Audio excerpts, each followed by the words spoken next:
कामत साहेब आम्हाला खूप ऑकवर्ड होत आहे. तुम्ही तुमच्या कंपनीच्या नावाची जमीन तुमचा आमच्यावरती विश्वास आहे ना? नाही, विश्वास आहे हो, पण हे बघा काय करूया आपण पहिल्यांदा फॉर्मॅलिटीज पूर्ण करून घेऊया. मॅनेजर साहेब जिथे सांगतील तिथे सह्या करूया आणि मग बोलू शांतपणे. पण एक मिनिट. हे बघा, मी तुम्हाला मदत करण्याचा प्रयत्न करतोय. उपकाराची भावना अजिबात मनात बाळगू नका. नाही, मी घरातल्याच माणसाला मदत करतो ना, कुणा तिराहिताला मदत करत नाहीये ना.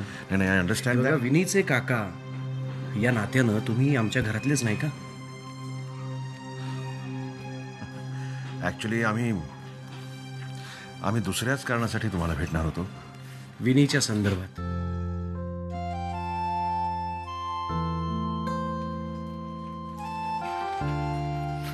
खरं सांगू का, आम्हाला म्हणजे मला आणि मधुराला तुम्हाला भेटण्याची, म्हणजे तुम्हा सगळ्यांनाच भेटण्याची खूप इच्छा होती.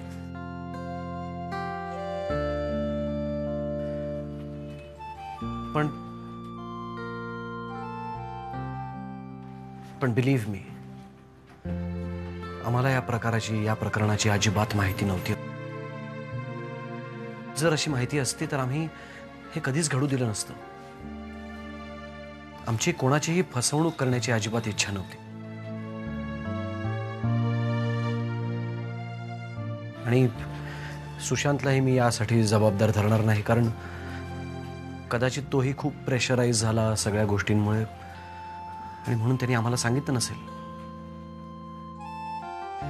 जे झालं त्यासाठी आम्हाला खरंच खूप अपराधी असल्यासारखं वाटतंय.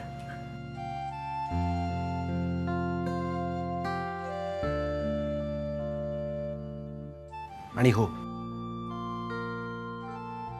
सगळ्यात महत्त्वाचं म्हणजे ह्या प्रकरणाचा आणि मी तुम्हाला मदत करण्याचा काही एक संबंध नाही. Both are totally different issues. माझे इंटेन्शन्स क्लिअर आहेत. मला फक्त तुम्हाला मदत करायची.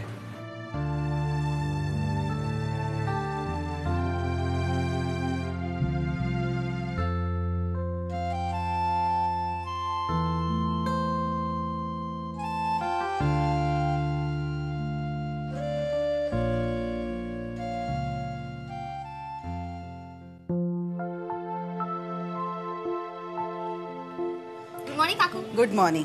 आपल्याला आणखीन एक मोठी ऑर्डर मिळाली आहे. खरंच? आता आपल्याला कोणीच थांबवू शकणार नाही. ते सगळं खरं आहे ग, पण या मेघनाचे प्लॅन्स काहीतरी वेगळेच आहेत. मिठाईचा एक मोठा कारखाना काढतीये ती, आपल्या कंपनीला कॉम्पिटिशन म्हणून. आपली अमृत स्वीट्स कंपनी बर्बाद व्हावी म्हणून हे सगळे प्रयत्न चालले. मेघना काकीला काय म्हणावं मला खरंच कळत नाही. अमृत डेअरीचा कारभार नीट सांभाळा म्हणावं. इतक्या वेळा तोंडघाशी पडल्यात त्या, तरी कशी अक्कल येत नाही त्यांना. पण काही म्हण, मला तिच्या कॉन्फिडन्सची कमाल वाटते. कॉन्फिडन्स कसला काकू, ओव्हर कॉन्फिडन्स म्हणा. आता ती या धंद्यात यशस्वी होणार का अयशस्वी होणार ते सगळं काळच ठरवेल. पण एक मात्र खरं की आपल्याला आपले प्लॅन्स, योजना मात्र व्यवस्थित ठरवून घ्यायला हवे. काकू, आपण जर आपल्या कामावर आणि क्वालिटीवर कॉन्सन्ट्रेट केलं ना, तर आपल्याला पण गिराईकांची कमी नाही भासणार. आत्ताच बघा ना, आपल्याकडे गिराईकांचे रिपीट ऑर्डर्स येत आहेत. ह्याचाच अर्थ आपली मिठाई सगळ्यांना खूप आवडते. मला तुला एक सुचवायचे, आपण विनीला आपल्यामध्ये घेतलं तर? खरंय तुमचं काकू. विनीची आधीची परिस्थिती वेगळी होती, पण आता अगदीच वेगळी आहे. हरकत नाही, मी बोलून बघते तिच्याशी. बघू.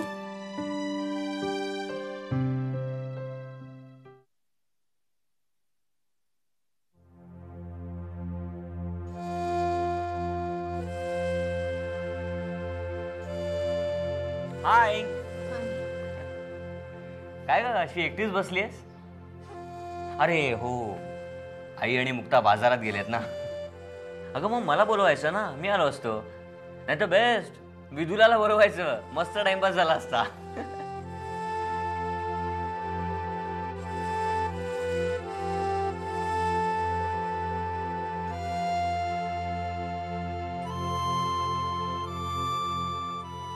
प्लीज असं गप्प बसू नकोस. तुला असं गप्प बघायची सवयच नाहीये का आम्हाला. खूप त्रास होतो.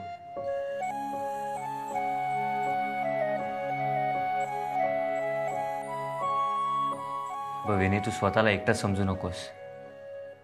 आपण काहीतरी करूया. आम्ही सगळे आहोत ना तुझ्या बरोबर.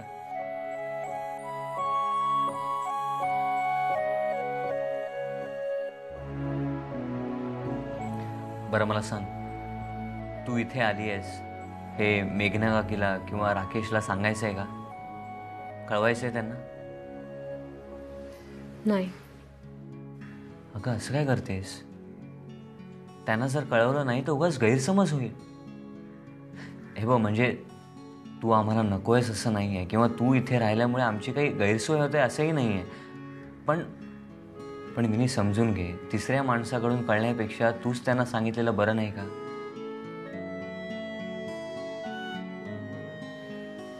नाही सागर, त्याची काही गरज नाहीये.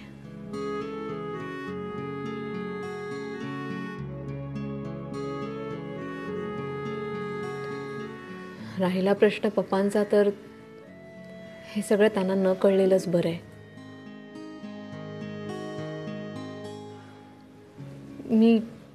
मी त्यांना भेटायला जाणार आहे ना, तेव्हा सांगेन सगळं.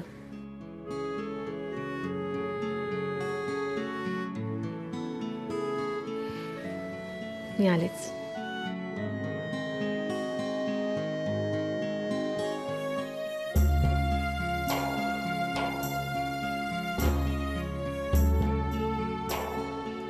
परमेश्वराने खूप मोठा अन्याय केलाय विनीवर. अशी काय मोठी चूक झाली आमच्याकडून की तो सगळ्यांचीच अशी परीक्षा बघतोय?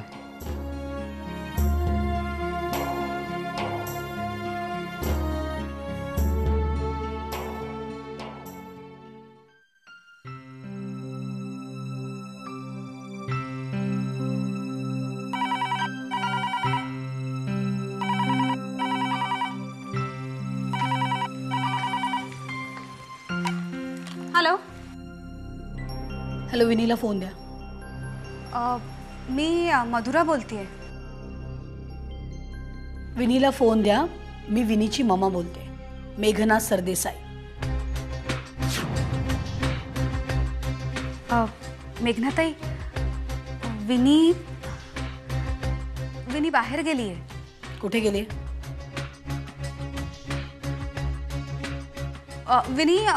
विनी सुशांत बरोबर फिरायला गेलीये.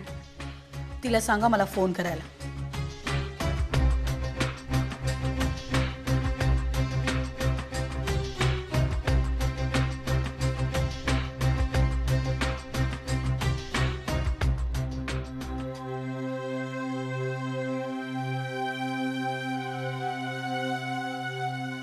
या विनीला काही कळतं की नाही? ते सुशांत बरोबर बाहेर गेलीये. अरे, ज्याच्या पुरुषपणाबद्दलच खात्री नाहीये असला तो तिचा नवरा त्याच्याबरोबर फिरायला काय जाते, त्याच्याशी प्रेमाने काय वागते. कधी अक्कल येणार विनीला कोणास ठाऊक.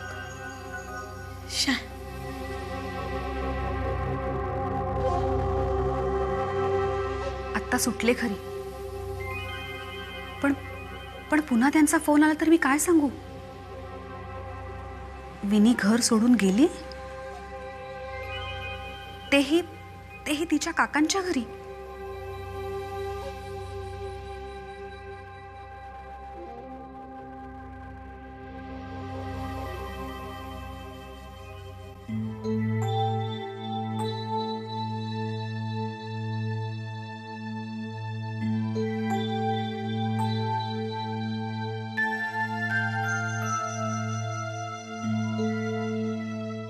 मुक्ता, ज्योती बोलतेय. बोल ग, कशी आहेस? मी बरी आहे ग. विनी कशी आहे सांग? विनी तशी ठीक आहे, पण तिचा प्रॉब्लेम सोडवायला हवा आपण.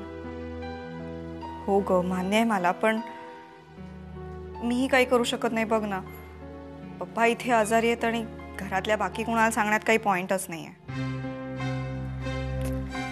जाऊ दे, हे बघ, तू नको काळजी करूस आणि सध्या दिवाकर काकांना काही कळून देऊ नकोस प्लीज. नाही ग बाई, विनी तुमच्याकडे आहे हे मी पप्पांना नाही कळू देणार, ठीक आहे? पण तू मला सारखं कळवत राहा. हो, मी तुला सगळं कळवत राहीन, तू नको काळजी करूस. चल, ठेवते. कोणाचा फोन होता ग? शालिनी काकूंचा होता. त्या विचारत होत्या कसे आहेत घरी सगळे. एक मिनिट. शालिनी वहिनींशी तू विनीबद्दल का बोलत होतीस? काय लपवतेस माझ्यापासून? काय बोलत होती त्यांच्याशी विनीबद्दल? अगं ए, तुला कळत नाही का मी काय बोलते ते? विनीबद्दल काय बोलत होतीस? विनी तिकडे आहे का? हा मम्मा, विनीनी कामतांचं घर सोडलंय आणि ती तिकडे काकांकडे गेली आहे. विनीनी कामतांचं घर सोडलंय आणि ती तिकडे काकांकडे गेली आहे.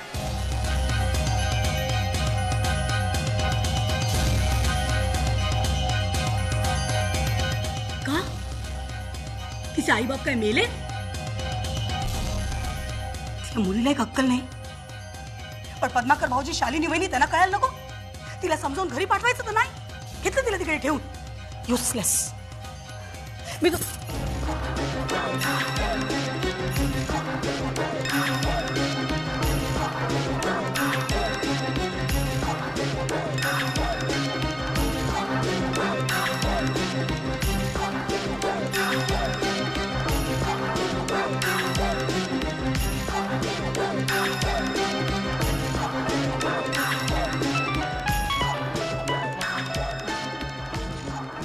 हॅलो, पद्माकर सरदेसाई, मेघना बोलते.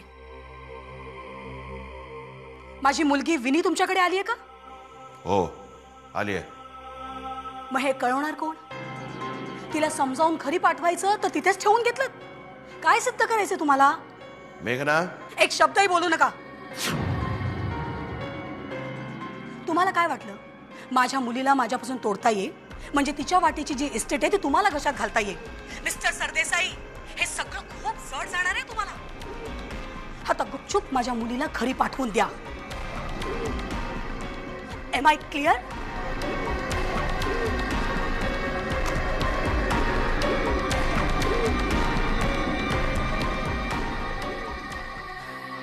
तुमच्या भावाबद्दल तुम्हाला नेहमीच पुळका येतो नाही का?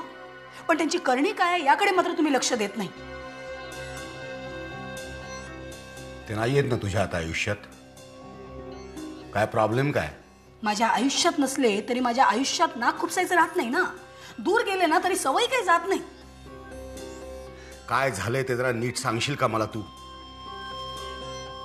तर काय सांगू तुम्हाला? आपली विनी सासर सोडून आली आहे. आली आहे म्हणजे इथे नाही आली आहे. ती गेले तिकडे पद्माकर भाऊजींच्या घरी.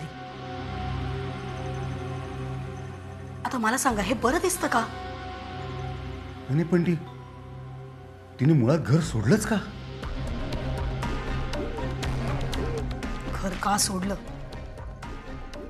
दिवाकर, त्या कामतांनी आपल्याला व्यवस्थित फसवलंय. आपल्याला म्हणण्यापेक्षा आपल्या मुलीला विनीला त्यांनी अगदी गोड बोलून व्यवस्थित फसवलंय. हो, हे बघ, तू जरा नीट काय ते सांगशील का मला? ते कामत मंडळी तिच्याशी नीट वागत नाहीत का? काय प्रॉब्लेम काय? तो सुशांत आहे ना, हो तो षंड आहे. आपल्या मुलीचा नवरा इम्पॉर्टंट आहे.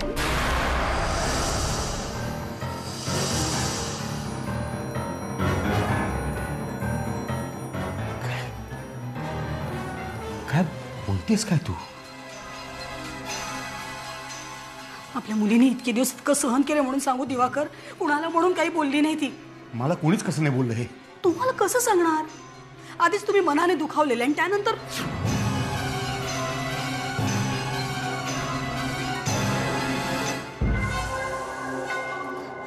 अशा परिस्थितीत तुम्हाला आणखीन काय त्रास देणार हो? माझं राहू दे. आत्ता विनीचा प्रश्न महत्वाचा आहे. तिने आता काय करायचं ठरवलंय? हो, तर तिने काय ठरवलंय आपल्याला कसं कळणार? इथे आली आहे का ती? आई बाप हयात नसल्यासारखे तिकडे काका काकूंकडे जाऊन राहिली आहे. हे बघा, आता तुम्ही तिला फोन करा. निदान तुमचं ऐकून आली तर आली. नाही, मी उद्याच तिला फोन करून बोलवून घेतो. एकतरी चांगलं काम होऊ दे तुमच्या हातून. हां, गुड नाईट म्हटलं. आराम करा. तुम्ही फोन करायला विसरू नका उद्या.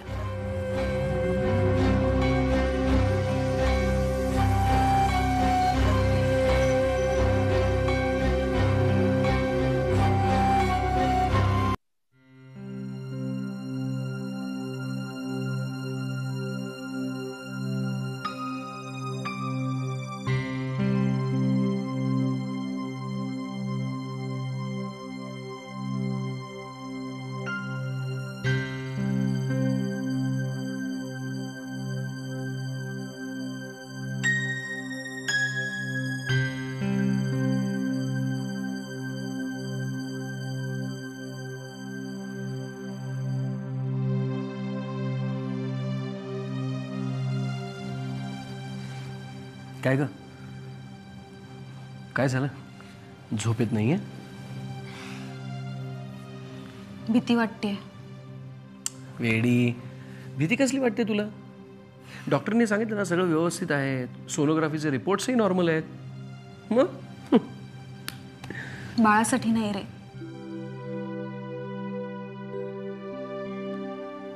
मेघनाताईंचा फोन आला होता. मग काय म्हणाल्या त्या? पुन्हा काही वेडं वाकडं बोलल्या का? नाही, तसं काही नाही. इनफॅक्ट विनीची चौकशी करत होत्या. मंदर मला कळलंच नाही काय सांगायचं त्यांना. मग जे मनात आलं ते सांगून टाकलं. मी त्यांना सांगितलं विनी आणि सुशांत फिरायला गेलेत. It's okay. It's not okay Mandar. Mandar, काहीही झालं तरी ती विनीची आई आहे आणि आपल्याला कधीतरी तिला खरं सांगावंच लागेल ना. आणि जेव्हा तिला खरं कळेल तेव्हा ती बाई काय तमाशा करेल ना, काही सांगता येत नाही. तू उगीच टेन्शन घेऊ नकोस. जे काही घडायचं आहे ते घडेल. आणि एकच गोष्ट लक्षात ठेव, तू एकटी नाहीयेस. मी आहे तुझ्या बरोबर. I know, but still. हे बघ मधुरा, मी आजच पद्माकर सरदेसाईंशी बोललोय. ते लोक विनीची खूप छान काळजी घेत आहेत. सो आणि आपण काळजी करत रात्र जागवण्यात काय अर्थ आहे? आणि तू तर अजिबात जागरण करायची गरज नाहीयेस. सर, तू आता शांतपणे पड, डोळे मीट, आपोआप झोप लागेल. पड, चल.